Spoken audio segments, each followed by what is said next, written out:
사과는 왜 아래로 떨어질까? 당연한 질문이겠죠? 하지만 여기서부터 만유인력의 법칙을 열었고요. 빛의 속도로 달리면 세상은 어떻게 보일까? 라는 엉뚱한 상상은 상대성 이론의 문을 두드렸습니다. 결국 누구도 떠올리지 못한 질문을 찾아내는 행동 자체가 답을 찾는 것만큼이나 중요할 수 있다는 거죠. 그러기 위해서는 어떤 질문이든 자유롭게 던져봐야 합니다. 그런 수많은 질문들이 바로 궤도의 엉뚱한 과학책 속에 들어있습니다.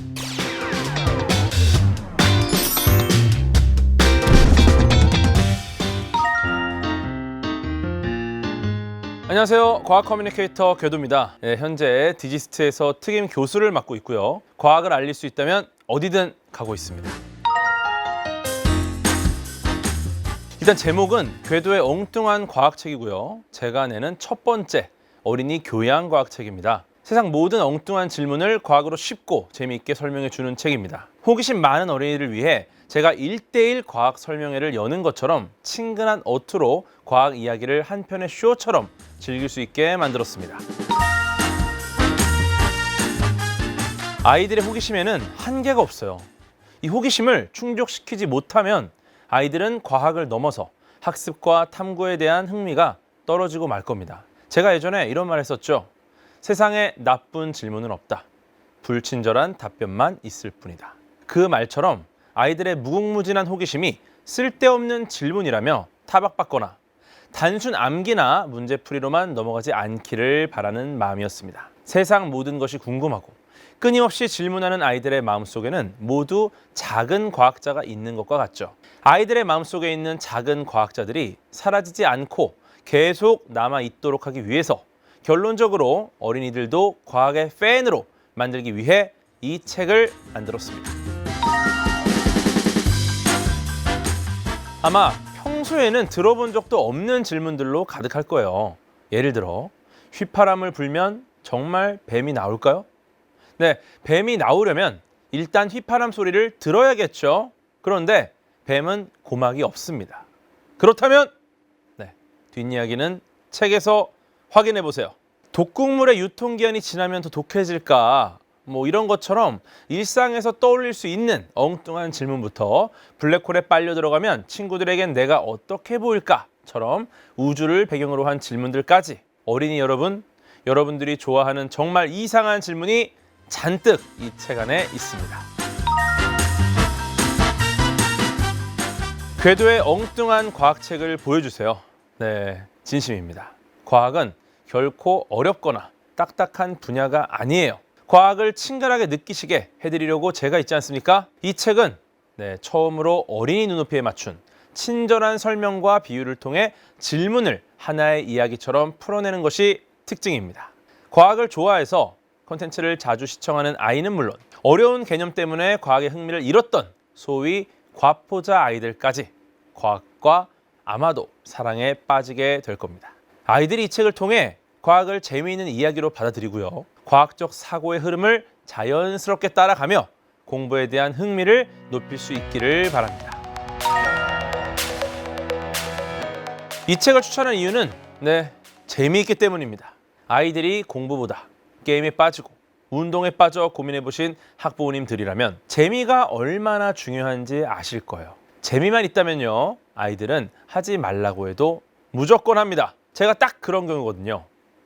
이 책을 통해 아이들도 저처럼 과학에 재미를 붙여서 부모님들이 제발 그만해라, 야 과학 좀 그만해 할 때까지 과학책을 읽게 만들려고 합니다.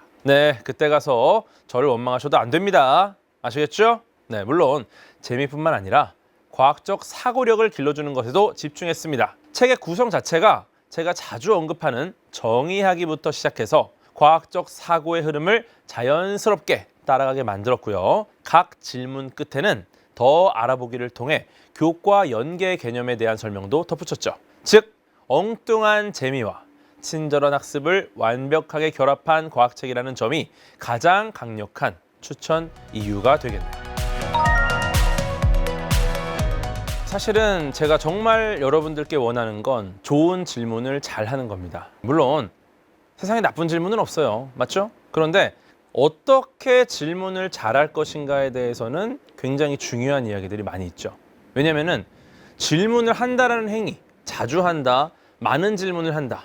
이건 누구나 할 수 있습니다. 하지만 그렇게만 접근을 하다 보면 반복적으로 그냥 의미 없는 왜, 단순히 그냥 왜라는 어떤 관성적인 질문이 되면 안 되거든요.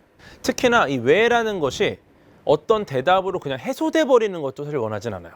가장 좋은 건 뭐냐? 좋은 질문을 계속되는 질문으로 찾아내는 겁니다.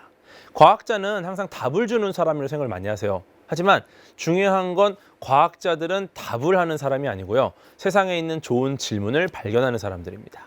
이걸 위해서는 계속해서 이 질문을 보완해 나가야 돼요. 그러려면 어떻게 되느냐? 좋은 질문을 잘 해야 한다. 그럼 어떤 질문이 좋은 질문이냐? 이런 고민 있으시겠죠? 네, 중요한 건 뭐 물론 용기를 갖고 많이 질문하는 거 중요합니다. 하지만 정말 좋은 질문은 무엇이 문제인지를 명확하게 드러내는 질문이에요. 이 질문 한 문장을 통해서 지금 내가 해결해야 되는 문제가 뭐지? 라는 생각을 하게 만드는 질문이라는 거죠. 질문을 명확하게 하는 것만으로도 굉장히 문제가 명확해지고요. 그럼 이 질문을 통해 무엇을 해결할 것인가? 라는 생각이 드는 거죠. 거기서부터 시작하는 거예요. 그 다음에 또 좋은 질문은 뭐냐? 기존에 안정적으로 구축되어 있던 튼튼한 전제, 이것을 무너뜨릴 수 있는 질문입니다. 어떤 질문을 딱 던졌을 때 생각보다 굉장히 튼튼하고 잘못된 전제 때문에 막혀버리는 경우가 되게 많아요. 그때 굉장히 좋은 형태로 질문을 한다면 이 전제를 무너뜨릴 수 있다. 예를 들어서 뭐 사례가 있죠. 천동설과 지동설. 지동설이라는 것은 이제 지구가 돈다라는 거잖아요. 예전에는 천동설이 당연했어요. 왜냐하면 지구가 우주의 중심이고 밤하늘을 보면 우리를 제외하고 모든 것들이 돌고 있지 않습니까? 그럼 당연히 우리가 우주의 중심이겠지. 근데 이거를 딱 놓고 보면 어떤 질문을 해도 굉장히 이상한 것들이 나온다는 거죠. 예를 들어서 금성이 역행한다던가. 그러면 우리를 중심에 놓고서 많은 것들을 고민해도 행성들의 공전이 굉장히 이상한 형태가 돼버립니다. 그럼 어떻게 해야 되느냐? 여기에 굉장히 좋은 질문이 들어가는 거죠. 예를 들어서 과연 우리가 정말 우주의 중심일까? 이 질문 한 방으로 잠깐만, 그럼 지금까지 모든 게 잘못된 건가? 우주의 중심이 우리가 아닌가? 그럼 도대체 우주의 중심은 어디지? 태양으로 한번 옮겨볼까? 여기서부터 이제 굉장히 많은 것들이 해결되면서 튼튼한 전제가 무너지고 완전히 새로운 패러다임이 시작이 되는 거죠. 그러니까 어쩌면 좋은 질문은 굉장히 많은 변화를 이끌어낼 수 있습니다. 그래서 여러분들 좋은 질문을 하는 습관을 들이셔야 돼요. 네, 그런 수많은 질문들이 바로 궤도 엉뚱한 과학책 속에 들어 있습니다. 네, 사실 뭐 천동설, 지동설 같이 대단한 질문은 없어요. 네, 하지만 재미있는 질문이 많다. 아시겠죠? 열심히 오시고 열심히 질문하세요.